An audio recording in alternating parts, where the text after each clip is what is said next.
हमारी संस्कृति, हमारे संस्कार सदा रहें हमारे साथ। सब्सक्राइब करें तिलक।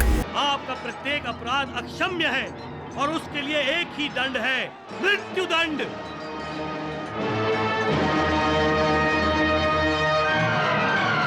नहीं पुत्र, ये जुवेंद्र नहीं, अपनी माता मई पर दया करो।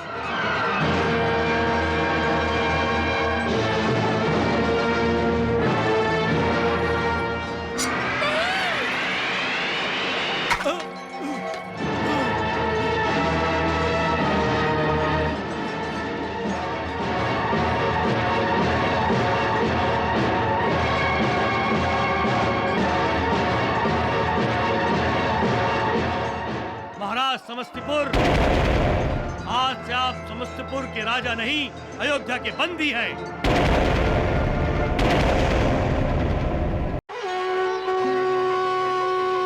ओम गणानात्वा गणपति गंगवामहे, प्रियानात्वा प्रियपति गंगवामहे, निधिनात्वा निधिपति गंगवामहे, वसो ममनाहि जायते।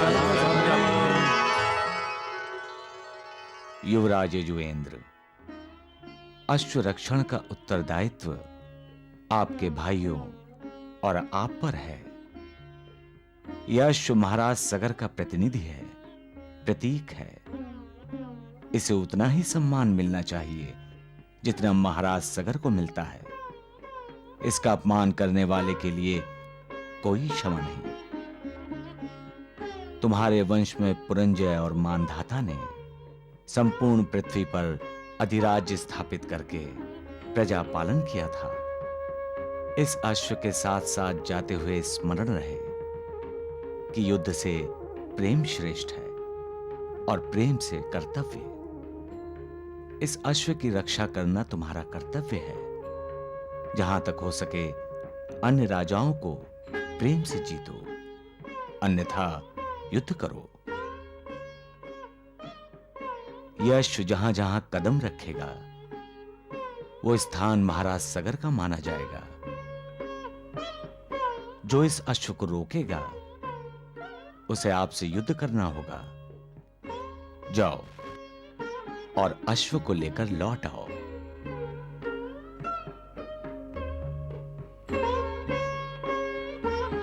विजयी भव, विजयी भव।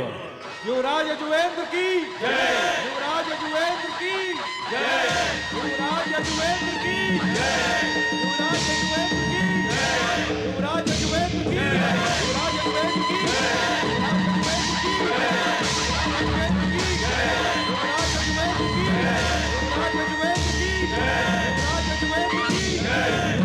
युवेंद्र की जय, युवराज युवेंद्र की जय, युवराज युवेंद्र की जय, युवराज युवेंद्र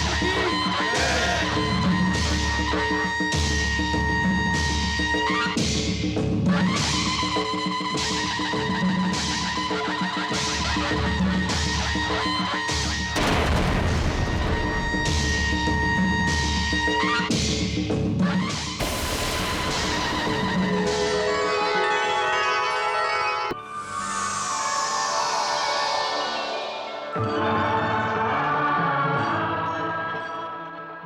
प्रणाम प्रभु।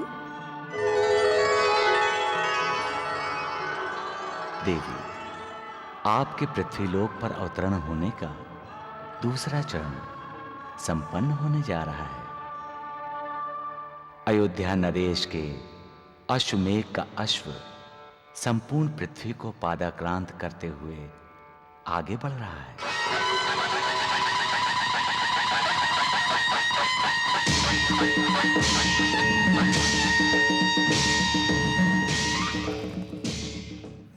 देवी, पृथ्वीलोक पर जीवन और मृत्यु का चक्र चलता है। उस चक्र से मनुष्य को मुक्ति तभी मिलती है जब जीवात्मा मेरे परम धाम को प्राप्त होता है। सगर पुत्र जो दक्ष पुत्र हैं प्रभु, इन्हें मुक्ति कब मिलेगी? जब आप जल रूपा होकर पृथ्वीलोक पर अवतरित होंगी। आपका पवित्र जल उन्हें पाप, ताप, चाप से मुक्ति देगा। ये सब आपके महात्म के लिए ही किया गया है देवी। प्रभु, मेरा महात्म्य? हाँ देवी, पृथ्वीलोकवासी आपके द्वारा ही मेरे दर्शन करेंगे। आपके पवित्र जल में जो स्नान करेगा वो भवसागर पार करेगा। प्रभु, आपने कपिल मुनि के रूप में अवतार लेकर पाताल लोक में तपस्या किस लिए आरंभ की है? आपका पृथ्वीलोक पर अवतरण कोई साधारण बात नहीं है। आपको पाना अर्थात जन्म जन्मांतर के चक्र से मुक्त होना, उसके लिए 60,000 दक्ष पुत्रों का उदाहरण पृथ्वीलोक वासियों के सामने होगा।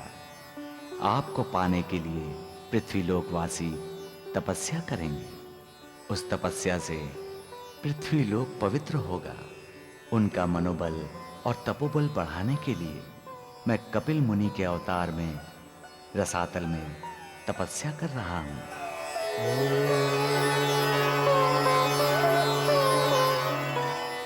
देवी, जब पृथ्वीलोक पवित्र हो जाएगा और असुरों के पापों के कारण आपको जो मलिनत्व प्राप्त हुआ है वो नष्ट हो जाएगा, तभी आपका पृथ्वीलोक पर अवतरण होगा। आप धन्य हैं प्रभु।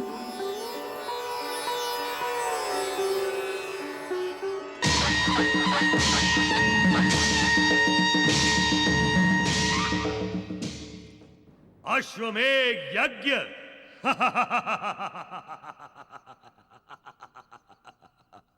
जानती हो महारानी, अश्वमेध यज्ञ की रक्षा करने का उत्तरदायित्व महाराज सगर ने किसको सौंपा है? हमारे 60,000 नातियों को। इसमें आपके लिए प्रसन्नता की क्या बात है? आपको तो उल्टा दुखी होना चाहिए कि आपकी महत्वाकांक्षा पूरी नहीं हुई। पूरी होगी महारानी। मेरी आकांक्षा मेरे नातियों द्वारा पूरी होगी। मेरे 60,000 नाती अब मेरी सेना होंगे और उस सेना को लेकर मैं अयोध्या पर आक्रमण करूंगा और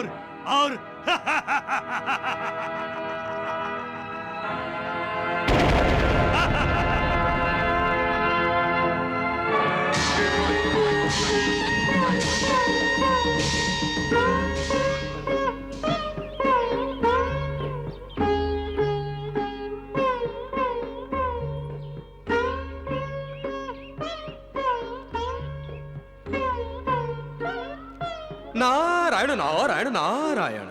आपके द्वारा सबका कल्याण हो देव ऋषि। नारायण नारायण नारायण। जैसे आप सगर पुत्रों का कल्याण करना चाहते हैं।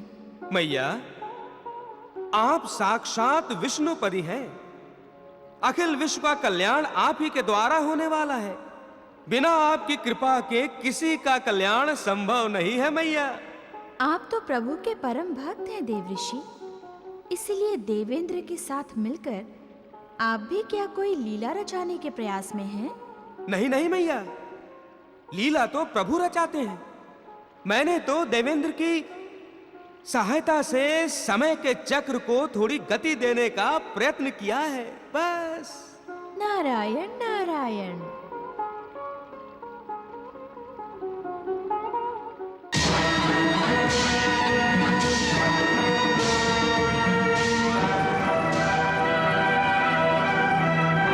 मैया, देखिए देखिए, अश्वमेध का अश्व समस्तीपुर नगरी में चला गया है।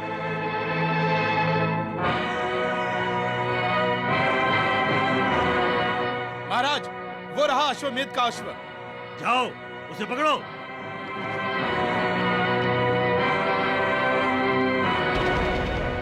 अश्व को मत पकड़ो सैनिकों। यजुवेंद्र, मेरे प्रिय माता, मैं अश्व को पकड़ने का अर्थ आपको ज्ञात है। निश्चय ही आप अयोध्या नरेश के स्वामित्व और आधिपत्य को अस्वीकार नहीं करते। पुत्र, स्मरण हो तो मैंने तुम्हें कहा था कि असावधान रहोगे तो असमंजस पुत्र अंशुमन अयोध्या का युवराज बन जाएगा। ऐसा नहीं हुआ मातामह, युवराज यजुवेंद्र बना। मैं तुम्हें अयोध्या का राजा देखना चाहता हूं। तुम सब अभी राजनीति में कच्चे हो पुत्रों। अयोध्या की राजनीति को समझोगे तो मेरी बात पर विश्वास आएगा तुम सबको।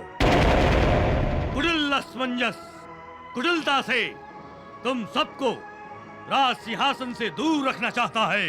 माता मैं भ्राताश्री असमंजस हमारे आदरणीय हैं, हम उनके विरुद्ध कुछ नहीं सुनेंगे। भ्राताश्री असमंजस हमारे पूजनीय हैं। उन्हें राज सिंहासन का लोभ है ही नहीं। लोभ है मेरे प्रिय नातियों, लोभ है। नहीं तो राज्यसभा के उसे उत्तराधिकारी बनाने से ना करने के पश्चात वो अपने पुत्र अंशुमन को राज सिंहासन पर बिठाने का प्रयास ना करता। आप ये भूल रहे हैं मातामह कि अंशुमन ने स्वयं युवराज पद अस्वीकार किया। इसके पीछे भी कोई ना कोई चाल है, और इससे पहले कि उनकी चाल सफल हो तुम उन्हें अवसर ही मत दो। मेरी सेना तुम्हारे साथ है, जाओ अयोध्या पर आक्रमण कर दो। विजय तुम्हारी होगी और अयोध्या का राज सिंहासन भी। आपको क्या हो गया है मातामह? आप हमें अपने पिताश्री पर आक्रमण करने को कह रहे हैं? ये राजनीति नहीं, कुटिल नीति है।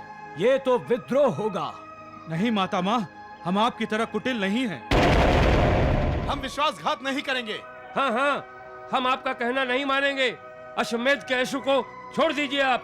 नहीं तो ये अयोध्या नरेश का अपमान माना जाएगा और हमें आपको। तुम मुझ पर आक्रमण करोगे अपने माता माँ पर? मुझे निर्बल मत समझो। सैनिकों, अश्व को बांध दो। नारायण नारायण।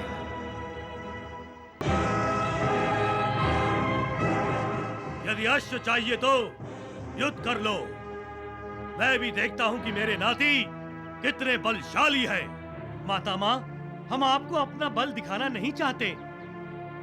हमारे लिए अब आदरणीय हैं, पूजनीय हैं, परंतु अश्वमेध के अश्व को पकड़ना अयोध्या नरेश का अपमान है, जिसे हम सहन नहीं करेंगे। अश्व को सम्मान के साथ छोड़ दीजिए।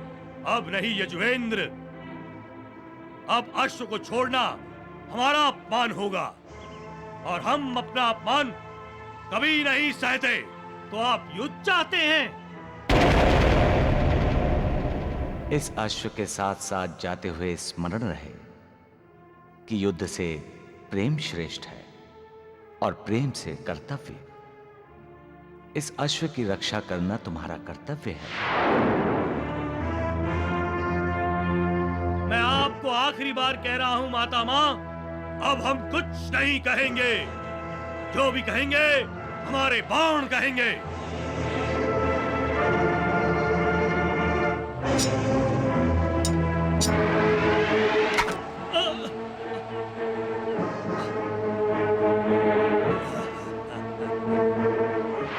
अश्व रक्षण का उत्तरदायित्व आपके भाइयों और आप पर है। यह अश्व महाराज सगर का प्रतिनिधि है, प्रतीक है। इसे उतना ही सम्मान मिलना चाहिए जितना महाराज सगर को मिलता है। इसका अपमान करने वाले के लिए कोई क्षमा नहीं। महाराज गुणवर्धन, अब आप में मुझे अयोध्या का शत्रु दिखाई दे रहा है। यदि अब आपने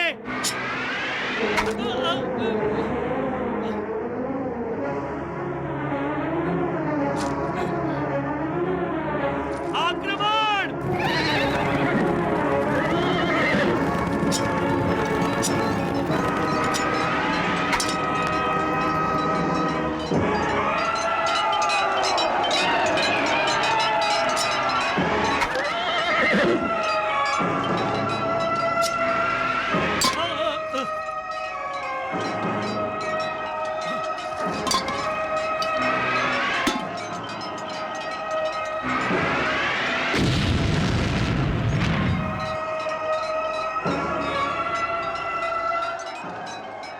महाराज गुणवर्धन, आपके मन में कटुता ही कटुता भरी हुई है, और वही कटुता हमारे मन में भरने का प्रयास किया है आपने। पहले अंशुमन, बाद में हमारे अपने पिताश्री के विरुद्ध आपने हमें उकसाया, हमें विश्वासघात करने को कहा, अपनी अयोध्या पर ही आक्रमण करने को कहा। आपका प्रत्येक अपराध अक्षम्य है और उसके लिए एक ही दंड है, मृत्यु दंड।